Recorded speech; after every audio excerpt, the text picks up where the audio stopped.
কেমন আছেন? Good morning Bangladesh. Bangladesh থেকে আমি সোহরাবুদ্দিন আকন্দ বলছি। দুঃখ, কষ্ট, বেদনার সময় সকলের কথা মনে হয়।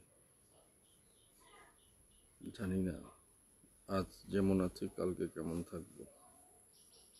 এই অবস্থার মধ্যে জীবন চলছে। কিছুদিন আগে পেশাজীবীদের নিয়ে কিছু কথা বলেছিলাম, কারা কেমন অবস্থায় আছে। এগুলি সম্পূর্ণ আমার ধারণা, আমার চিন্তার একটা বহিঃপ্রকাশ। আমি ওই দিন কথা বলেছিলাম আমাদের দেশের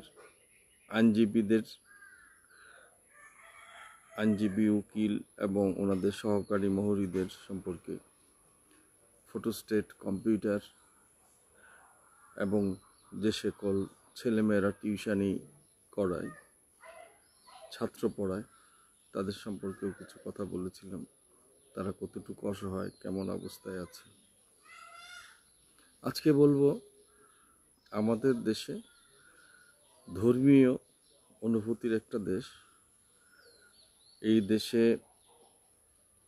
মুসলমানদের সংখ্যা বেশি, অন্যান্য ধর্মের লোকজন আছে, সেই তুলনায় ইসলাম ধর্মের মানুষ বেশি। মসজিদে 5 জনের বেশি যাওয়া হবে না, শুক্রবারে 10 জনের বেশি নামাজ পড়া যাবে না। একটা মসজিদের একটা ব্যবস্থাপনা বা মেনটেনেন্স কস্ট আছে। এই ব্যবস্থাপনা খরচগুলি ব্যয় বহন করা হয় সাধারণত মানুষের দান, খয়রাত,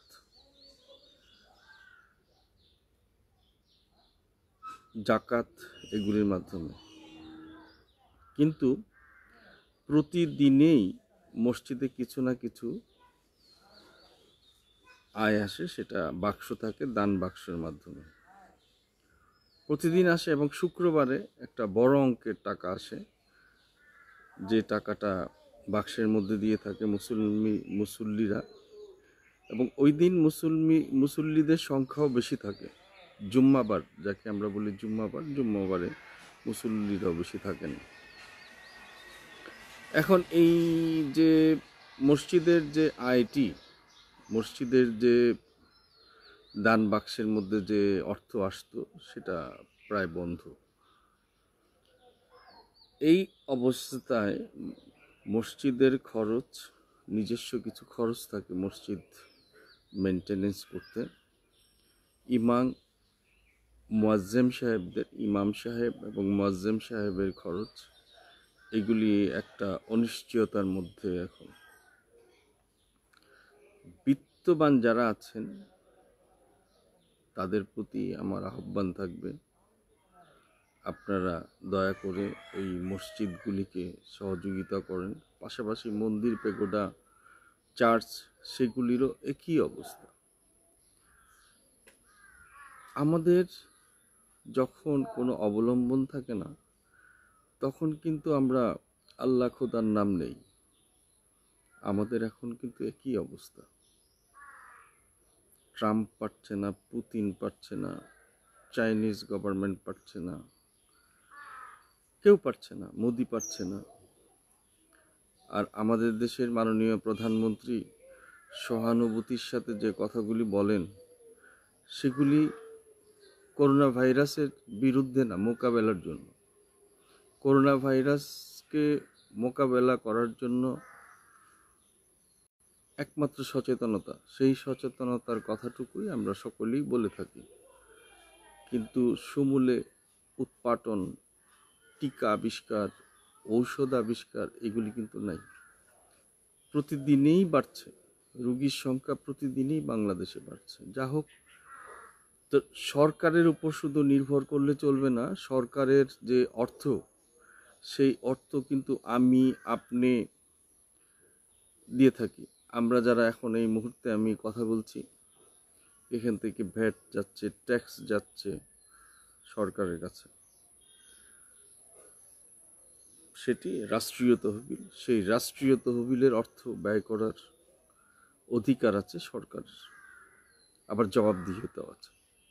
তারা জবাবদিহি করতে বাধ্য জনগণকে।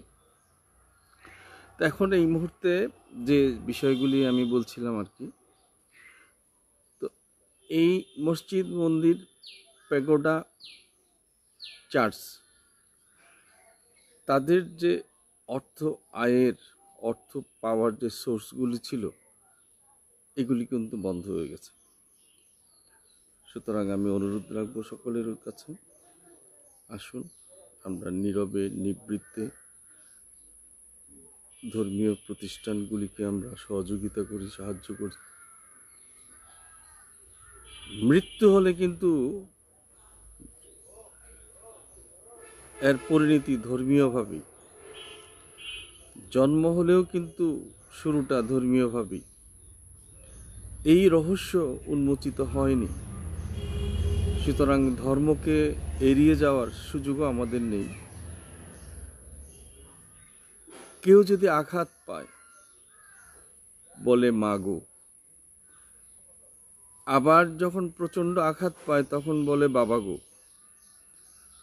যখন একেবারে অসহ্যকর ভাবে সে আঘাত পায় তখন সে বলে আল্লাহ গো। এগুলি মানুষের স্বাভাবিক বিষয়, স্বাভাবিক চিন্তা চেতনা বহিঃপ্রকাশ চলে আসে অটোমেটিকলি। আমরা যখন অসহায় হয়ে যাই, আমাদের প্রিয়জন অসুস্থ হয়ে যায়, আমি যখন অসুস্থ হয়ে যাই, আমার আত্মীয় স্বজন অসুস্থ হয়ে যায়, যখন সে মৃত্যুর কাছাকাছি, তখন কিন্তু আমরা মনের অজান্তে আমরা সৃষ্টির কথা বলি, সৃষ্টিকর্তার কথা বলি, আল্লাহ হেফাজত করো, আল্লাহ রক্ষা করো। আমরা যে রকমেই ধর্ম নিয়ে আমরা আলোচনা করি না কেন, কিছু কিছু ক্ষেত্রে সমালোচনার বিষয় আছে, সেটার মধ্যে না গেলাম। আমার কথা হলো, পৃথিবীর সর্বত্র যেখানে এখন প্রেয়ার রুম আছে, একটা ইউনিভার্সিটি, একটা কলেজ, একটা অফিস, সর্বত্র প্রেয়ার রুম আছে, সেখানে যার যার ধর্ম মতো তারা প্রার্থনা করে, প্রে করে, ইবাদত বন্দিগি করে। আমাদের দেশেও আছে। প্রত্যেকটা মসজিদ, মন্দির, পেগোডার বাইরেও মানুষজন তার অফিসে প্রার্থনা করার জায়গা পায়, স্থান পায়। এই অধিকারটুকু কোনো অফিসিয়াল না, কিন্তু নিজেদের মধ্যে করে নিয়েছে। আমি যতগুলি ইউনিভার্সিটি দেখেছি, প্রত্যেকটা জায়গায় প্রার্থনার জায়গা আছে। বাংলাদেশে মসজিদের পাশাপাশি মন্দির থাকে, চার্চের পাশাপাশি মন্দির, মসজিদ থাকে। বাংলাদেশে পেগোডার পাশাপাশি মসজিদ, মন্দির থাকে। কেউ কেউ উস্কানি দেয়, তাদের কথা আমি বলবো না, কিন্তু পৃথিবীর মধ্যে সবচাইতে অসাম্প্রদায়িক চেতনার দেশ বাংলাদেশ, বাংলাদেশ, বাংলাদেশ, এতে কোনো সন্দেহ নাই। আমি অনুরোধ রাখবো, এই ধর্মীয় প্রতিষ্ঠানগুলি এই করোনা ভাইরাস মোকাবেলার জন্য যে লকডাউন হয়েছে, মানুষ প্রার্থনার জন্য, ইবাদত বন্দিগির জন্য যেতে পারছে না, তাদের যে আয়গুলি, সেই আয়গুলি বন্ধ হয়ে গেছে। আমরা যারা সাধারণ খেয়ে পরে চলি, আমাদের চাইতে যারা আরও বেশি বিত্তশালী আছেন, আমরা যারা দিন আনি দিন খাই, তারাও পারি অল্প কিছু সহযোগিতা করতে। আমার টাকা থেকে 10টি টাকা বাঁচিয়ে আমি মসজিদ, পেগোটা, মন্দিরে দিতে পারি। সুতরাং আমি অনুরোধ রাখবো, সকলের প্রতি আহ্বান জানাবো, আসুন আমরা একটু একটু শান্তির অন্বেষায় আমরা ছুটে যাই। ধন্যবাদ সকলকে। আসসালামু আলাইকুম।